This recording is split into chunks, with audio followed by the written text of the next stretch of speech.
can make you strong, make you invisible. You never know what your power is until you try it. You push that power, don't you? Yeah, I'm kind of pushing Project Power, but not 100% because it's a really cool concept, just not executed to its fullest potential. Let me explain why in the review. Hey guys, it's Sean O'Connell, the managing director here at CinemaBlend, with a review of the new Netflix film Project Power. One that I went into really excited by because the trailer seemed really exciting, a ton of really cool superhero-powered action, and what I thought was a really incredible premise, which is the fact that there is a new drug out on the market in this not so far into the future society. And if you take this pill, it grants you superpowers for 5 straight minutes. Now, the problem is you don't know what your power is going to be, and everybody's power is completely different. Jamie Foxx's character has his daughter abducted because of a link that she has to the people who are manufacturing this power drug. And in order for him to get his daughter back, he has to work his way up the drug supply food chain until he figures out who is in charge of the entire racket. On the other side of the coin, there is Joseph Gordon-Levitt playing a New Orleans police officer who wants to take the power pills so that he can use these bursts of power to combat all the crime that's happening. And caught in between the two of them is Dominique Fishback, who is peddling that power and thinks that she has a connection to Jamie Foxx's missing daughter, and hopefully she can help both of these guys achieve their individual missions. It's about to get real noisy.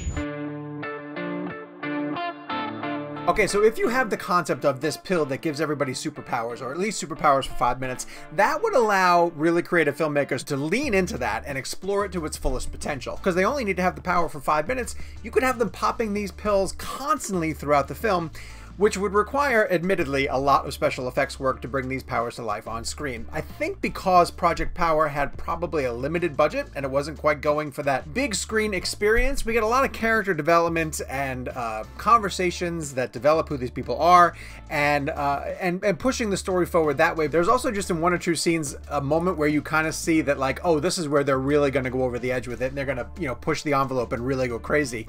And then the film sort of pulls its way back. There's a great sequence in the middle of the film that is a choreographed fight scene where we see Rodrigo Santoro's character for the very first time, and he's the villain of the piece somewhat, and it's a really great choreographed extended fight scene that does show one lady who's using her power, Rodrigo who's using his power.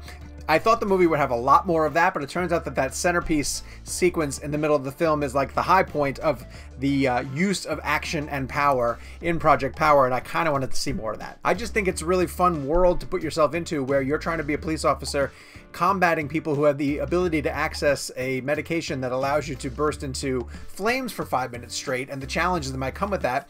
Project Power sort of flirts with that idea and puts the characters into situations where they do almost have to either use those pills to their advantage or figure out a way to stop somebody who's using the pills to get the upper hand on them, but it doesn't quite do it to its fullest extent, and I think it's probably because of budget.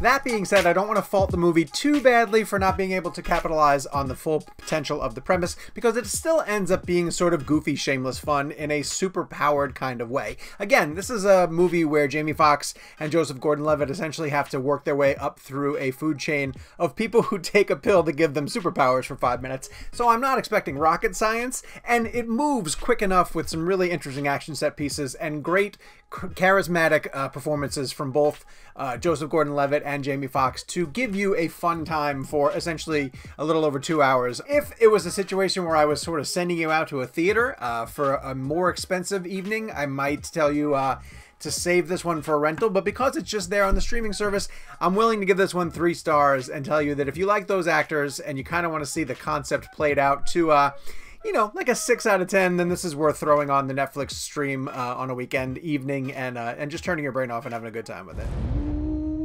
I do kind of want to give Netflix some credit for coming at it with all of this action-heavy entertainment while we are in quarantine, whether it be Charlize Theron in The Old Guard or the Russo brothers combining with Chris Hemsworth for Extraction.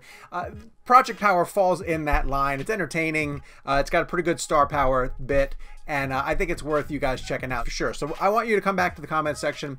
Tell me what you think of Project Power after you guys check it out on Netflix. While you're down there, of course, do me a favor, hit subscribe, turn on your notifications, and every time we post a new video here on CinemaBlend's YouTube page, you guys will be the very first ones to hear about it.